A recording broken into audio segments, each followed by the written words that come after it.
ये एक UPSC mains का क्वेश्चन है। आइए इसको पूरा विस्तार से हम जानते हैं। प्रश्न क्या है?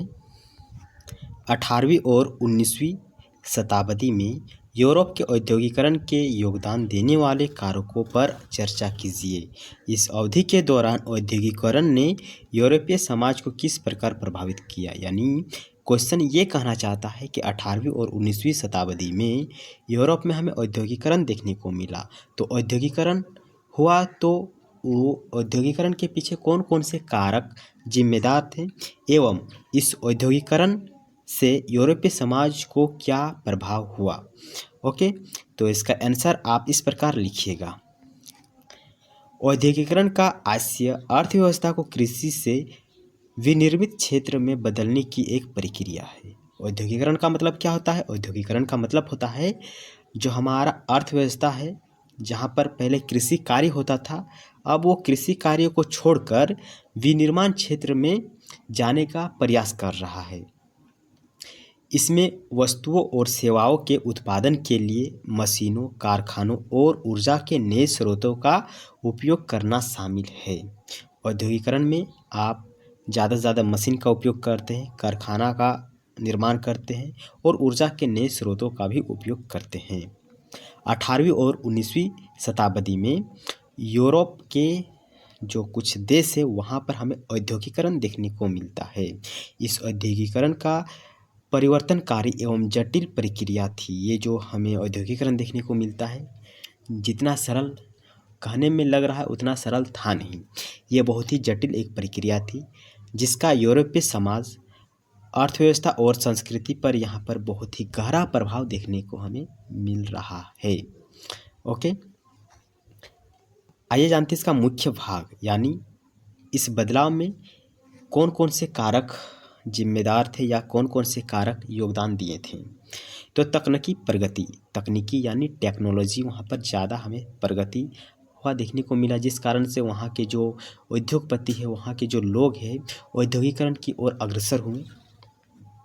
17वीं सदी की वैज्ञानिक क्रांति से भाप इंजन, स्पिनिंग जेनी, पावर मूल जैसे महत्वपूर्ण आविष्कार वहाँ हो गया था, जिससे औद्योगिक उत्पादन को बढ़ावा मिलने के साथ औद्योगिक क्रांति के लिए एक मंच तैयार हुआ। तो वहाँ पर औद्योगिकरण के लिए सबसे इम्पोर्टेंट जो चीज़ था वो था तकनीकी, जो कि वहाँ पर 17वीं शताब्दी में देखने को मिला। संसाधनों तक पहुँच, वहाँ के जो लोग हैं संसाधनों तक आसानी से पहुँच बना लिए थे, जैसे कोयला, लौह अयस्क, जलमार्ग से एक स्थान से दूसरे स्थान जाने के लिए जहाज़ का निर्माण, ऊर्जा की आपूर्ति में सहायता करके औद्योगिकरण को बढ़ावा दिया, जिससे कोयला खनन, इस्पात उद्योग जैसे उद्योगों की वहाँ पर वृद्धि हमें देखने को मिली। अगला है पूंजी और निवेश। देखिए, औद्योगिकरण हो रहा है जिसके लिए बहुत ही ज़्यादा पैसा चाहिए, और पैसा लगाने के लिए वहाँ पर बड़े बड़े व्यापारी लोग आ गए थे। जैसे वहाँ पर आपको देखने को मिलेगा अभी भी बहुत ही ज़्यादा निवेश होता है। भारत में उतना निवेश नहीं होता, यहाँ पर ज़्यादा लोग कृषि पर ही ध्यान देते हैं क्योंकि यहाँ पर उतना निवेश नहीं हो पाता है। तो औपनिवेशिक व्यापार और बैंकिंग प्रणालियों के माध्यम से उद्योगों के वित्त पोषण में महत्वपूर्ण भूमिका वे निभाए। धन निवेशकों द्वारा कारखानों, रेलवे और जो बुनियादी ढांचे हैं इसका समर्थन वे लोग कर रहे थे, जिससे आर्थिक विस्तार हुआ। जिससे क्या हुआ? आर्थिक विस्तार हुआ। अगला है शहरीकरण। शहरीकरण जब तक नहीं होगा उद्योग करने का कोई फ़ायदा नहीं है, क्योंकि शहरीकरण का मतलब क्या है? लोग ज़्यादा से ज़्यादा अच्छी अच्छी चीज़ों की ओर अग्रसर होते हैं। तो औद्योगिकरण शहरों के विकास से ग्रामीण लोग कारखाने को और नौकरी की तलाश हेतु आकर्षित हुए। जब शहरीकरण हुआ तो जो गांव के लोग थे वो नौकरी की तलाश में शहर की ओर आने लगे, जिससे शहरीकरण को बढ़ावा मिलने के साथ साथ नए औद्योगिक कार्यबल तैयार हुआ। अब वे लोग कार्यबल हो चुके थे काम करने के लिए। परिवहन नेटवर्क, देखिए कोयला हो गया और भी जितना उद्योग धंधे हैं, उन सब सामानों को एक स्थान से दूसरे स्थान तक ले जाने के लिए परिवहन की आवश्यकता होती है। तो व्यापक परिवहन नेटवर्क जैसे नहर, रेलवे, बेहतर सड़क के विस्तार से व्यापार और संचार को बढ़ावा मिला, जिससे विनिर्माताओं को व्यापार बाजार तक आराम से पहुंच प्राप्त हुई। विधिक और राजनीतिक कारण, देखिए सरकार का जब तक इन क्षेत्रों पर हस्तक्षेप नहीं होगा तब तक इन चीज़ों का ग्रोथ नहीं देखने को मिलेगा। तो सरकार ने भी इन पर ज़्यादा से ज़्यादा ध्यान दिया। आइए जानते हैं इसको पढ़कर क्या समझते हैं फिर हम। विविध और राजनीतिक कारण, ब्रिटिश जैसे कुछ यूरोपीय देशों में एक स्थिर विधि ढांचा जिससे संपत्ति के अधिकारों की रक्षा होने के साथ नवाचारों को प्रोत्साहन मिला।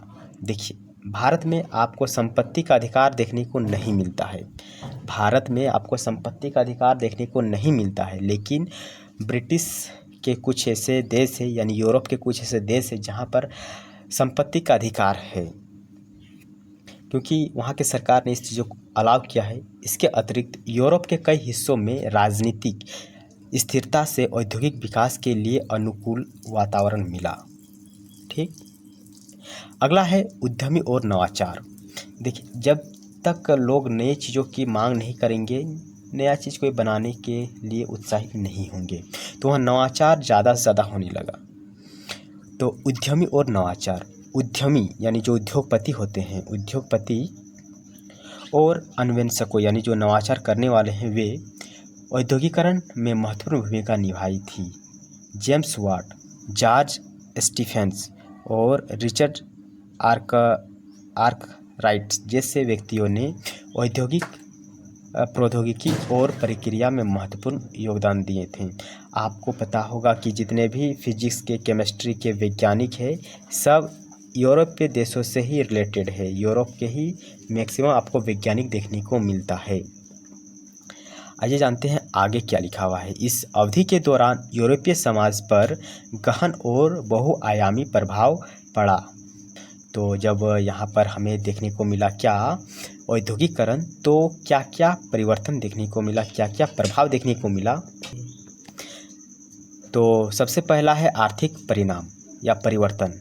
तो औद्योगिकरण से आर्थिक विकास की एक गति हमें देखने को मिलता है। यहाँ नए उद्योग, बाजार, नौकरियों का सृजन, कृषि अर्थव्यवस्थाओं का औद्योगिकरण और पूंजी अर्थव्यवस्था में परिवर्तन देखने को मिला। अगला है सामाजिक स्त्रीकरण। औद्योगिकरण के कारण सामाजिक स्तर पर वर्ग असमानताएं विकसित हुई, यानी कुछ लोग ज़्यादा अमीर हो गए तो कुछ लोग ज़्यादा गरीब हो गए। उद्योगपति और जो पूंजीपति समृद्धि लोग हैं वो हमें ज़्यादा देखने को मिला, जबकि जो श्रमिक वर्ग है वो खराब परिस्थिति के कारण कम वेतन पर कार्य करने के लिए विवश रहे। अगला है तकनीकी प्रगति देखने को मिला।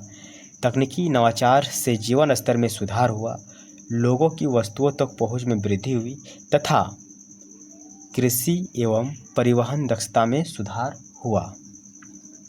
अगला है जनसांख्यिकी बदलाव। जनसांख्यिकी बदलाव देखने को भी हमें मिलता है इससे। देखिए जब औद्योगिकरण हुआ तो वहाँ पर जो स्वास्थ्य सेवा है वहाँ पर सुधार हुआ। शहरों में रहने वाले लोग बेहतर लाइफ स्टाइल में जीने लगे। 19वीं सदी के दौरान यूरोप में तीव्र जनसंख्या में वृद्धि हुई। इस जनसांख्यिकी बदलाव ने औद्योगिक विकास और शहरीकरण को और बढ़ावा दिया। जैसे जैसे जनसंख्या में वृद्धि हुआ, लोग काम करने के लिए उत्साहित हुए और औद्योगिकरण का विकास और ज़्यादा स्पीड से होने लगा। अगला है सांस्कृतिक और बौद्धिक परिवर्तन। औद्योगिकरण का सांस्कृतिक और बौद्धिक स्तर पर भी हमें प्रभाव देखने को मिलता है। इस दौरान समाजवाद और जो मार्क्सवाद सहित अन्य दर्शन एवं विचारधाराओं का उदय हमें देखने को मिलता है, जिसके द्वारा औद्योगिक पूंजीवाद से जुड़ी असमानताओं एवं सामाजिक न्याय की आलोचना की गई थी। और अंत में है राजनीतिक परिवर्तन। राजनीतिक परिवर्तन और लोकतांत्रिकरण से राजशाही और अभिजात वर्ग की पुरानी व्यवस्था को चुनौती मिली। इसने उदारवाद, राष्ट्रवाद, समाजवाद, नारीवाद और साम्राज्यवाद जैसी नई विचारधाराओं को भी प्रेरित किया। और अंत में हम देखेंगे निष्कर्ष और इस वीडियो को करेंगे समाप्त। 18वीं और 19वीं शताब्दी में यूरोप का औद्योगिकरण तकनीकी, आर्थिक और सामाजिक कारकों से प्रेरित एक बहुआयामी प्रक्रिया थी। इससे आर्थिक समृद्धि और तकनीकी प्रगति को तो हुई, लेकिन इससे शहरीकरण, सामाजिक स्त्रीकरण और श्रमिक आंदोलनों का भी उदय हुआ। साथ ही इसमें कई सामाजिक परिवर्तन भी हमें देखने को मिला है। औद्योगिकीकरण के इस दौर के प्रभाव हमें आज भी आधुनिक यूरोपीय समाज और वैश्विक अर्थव्यवस्था को आकार देने में एक अहम भूमिका निभाया है। तो दोस्तों ये था यूपीएससी मेंस का एक छोटा सा आंसर राइटिंग के लिए क्वेश्चन, जिसको मैं आपको पहले विस्तार से समझाया, और मैं उम्मीद करता हूँ कि आपको ये समझ में आया होगा। एक बार आप इसको कॉपी में लिखिएगा। प्रश्न है 19वीं और 18वीं और 19वीं शताब्दी में यूरोप के औद्योगिकरण के योगदान देने वाले कारकों पर चर्चा कीजिए, और इस अवधि के दौरान औद्योगिकरण ने यूरोपीय समाज को किस प्रकार प्रभावित किया। ठीक है, यह एक प्रीवियस ईयर क्वेश्चन था। मैं उम्मीद करता हूँ कि आपको वीडियो अच्छा लगा होगा। अच्छा लगा तो ज़रूर like, comment, share and subscribe करना नहीं भूलिएगा। मुलाकात होगी एक अनदर वीडियो में, तब तक